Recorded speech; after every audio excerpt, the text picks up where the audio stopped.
Bonjour, messieurs, dames. Donc là, on est rendu à 6.3, l'intersection entre différents coniques. Si on regarde ça, on peut regarder l'aspect graphique, on peut aussi également regarder l'aspect algébrique. Ça va être en deuxième partie. En première partie, on regarde les différentes possibilités au niveau graphique. Il y en a 5 possibilités. Donc 5 possibilités. La première possibilité que je peux avoir, c'est aucun zéro. Pas des zéros, excusez, mais des points d'intersection. Aucun point d'intersection. Ça paraît beaucoup que c'est aucun point, là. Voilà, aucun point d'intersection.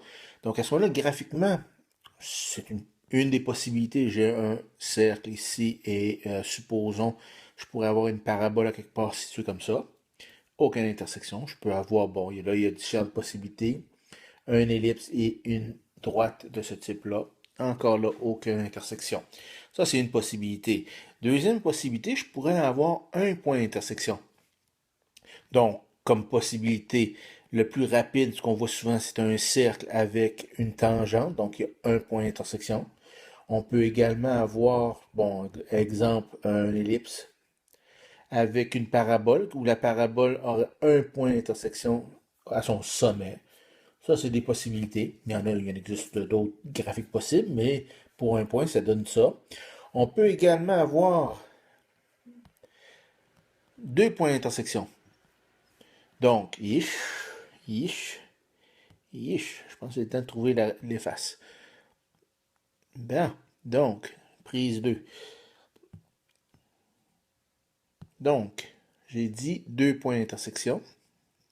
Graphiquement, le plus facile, c'est un cercle ou une ellipse quelconque avec une droite qui passe à travers. Donc, ça me donne deux solutions possibles. Je peux également avoir, bon, mettons un cercle ici avec une parabole. Parabole peut être un peu n'importe où. Ça va donner le même résultat, deux points d'intersection. Quatrième possibilité, donc trois points d'intersection. Des particularités intéressantes. Ici, supposons que je me place un cercle centré à l'origine avec une parabole, mais ma parabole, elle, braille. Je recommence ça. Ma parabole, donc, elle descend comme ça. Bon, on va mettre un gros point ici, ça va régler le problème. J'ai donc trois points d'intersection ici. Ça, c'est une possibilité. Pardon. Il peut y en avoir d'autres. Dernière possibilité, ou cinquième possibilité, c'est que j'ai quatre points d'intersection. Donc ici, c'est du genre, supposons un cercle centré à l'origine avec un ellipse quelconque, comme ça, centré à l'origine également. Donc j'ai quatre points d'intersection possibles. Je peux aussi avoir le même principe avec un ellipse ici, avec une parabole quelconque de type là. Et voilà, quatre points d'intersection. Donc, dépendant des situations, je peux avoir aucune solution jusqu'à avoir quatre points comme solution. Donc j'en ai cinq possibilités. Bon, maintenant allons-y au niveau algébrique. Je vais y aller avec quelques exemples. Dans le fond, vous savez très bien comment le faire. Il suffit tout simplement de remplacer par comparaison, substitution ou réduction une équation dans l'autre. Il faut prendre notre temps.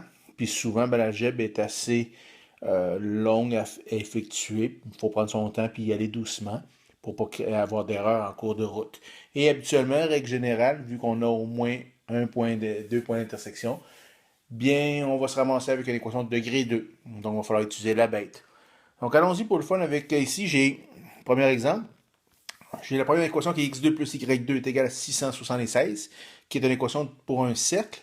Et on a l'équation y est égale à x plus 14, qui est une équation d'une droite. Donc, j'ai un cercle avec une droite. J'ai quoi comme possibilité? Je peux avoir aucune solution, je peux avoir une solution, je peux avoir deux solutions. Donc là, j'ai deux points d'intersection. Allons-y tout seulement. On va y aller par... Comment qu'on pourrait y aller, donc? Donc, c'est pas par comparaison, on ne commencera pas à isoler tout ça, on va avoir une racine carrée. Donc, substitution ferait très bien. Je vais remplacer le y de la première par le y de la deuxième. Donc, ça va me donner x au carré plus x plus 14. Il est au carré, est égal à 676. Là, je m'amuse là-dedans. Faire attention, s'il vous plaît. X au carré, ou plutôt x plus 14 au carré. Ok, on se met d'accord, ce n'est pas x au carré plus 196. On prend le temps, c'est un binôme au carré, ça donne un trinôme. Donc, si je prends le temps de calculer ça, ici, ça va me donner x au carré plus 28x plus 196 qui est égal à 676.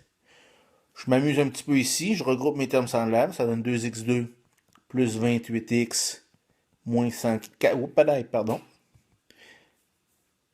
480, voilà, qui est égal à 0. Je regarde ça, moi j'ai un terme commun.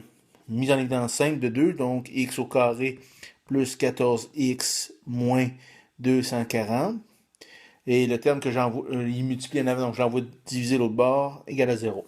Et voilà, je suis rendu avec quelque chose de bien plus simple. X au carré plus 14x moins 240 égale à 0. Vous devriez immédiatement penser à la bête. Donc la bête, je vous le rappelle, c'est moins b plus ou moins racine carrée de b2 moins 4ac sur 2a. Donc le b ici c'est 14, le c moins 240 et le a 1. Donc si je m'amuse encore là à compléter, x est égal à moins 14 plus ou moins racine carrée de 14b au carré, moins 4 fois a qui est 1, puis c qui est 200, moins 240. Et bedaille, ça ne rentrera pas là, ça. C'est ce que je vais faire, si vous me permettez. Je vais tout simplement écraser un peu ça, et je vais me faire d'espace.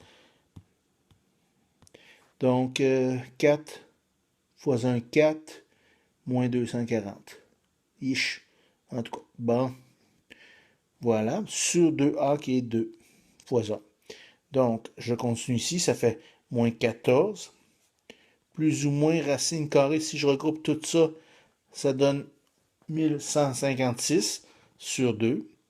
Donc, x1 est égal à moins 14 plus, moins 14 plus 34 sur 2. Puis x2 va être égal à moins 14 moins 34 sur 2. Ce qui va me donner ici, dans ce cas-ci, 10, puis dans le 2, moins 24. Ça, c'est mes x1, pardon, x2. Donc, j'ai dit, et je cite, x1 c'est égal à 10, x2 c'est égal à moins 24. Et là, il faut que je trouve le y correspondant. Donc, le y1 correspondant au x1, c'est, je vais prendre la deuxième équation, c'est ce qui est plus facile.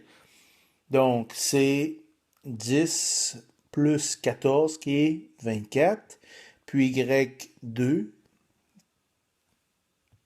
qui va être moins 24 plus 14, qui va me donner à peu près, c'est plus 14 ici, donc ça va me donner moins 10. Donc ma solution, ma réponse finale, c'est un deux couples. Dans ce cas-ci, le premier couple x1 qui est 10, y1 qui est 24, et mon deuxième couple x2 moins 24, x1 moins 10. Voilà la solution de ce système d'équations-là qui était composé d'une équation pour un cercle et d'une équation pour une droite.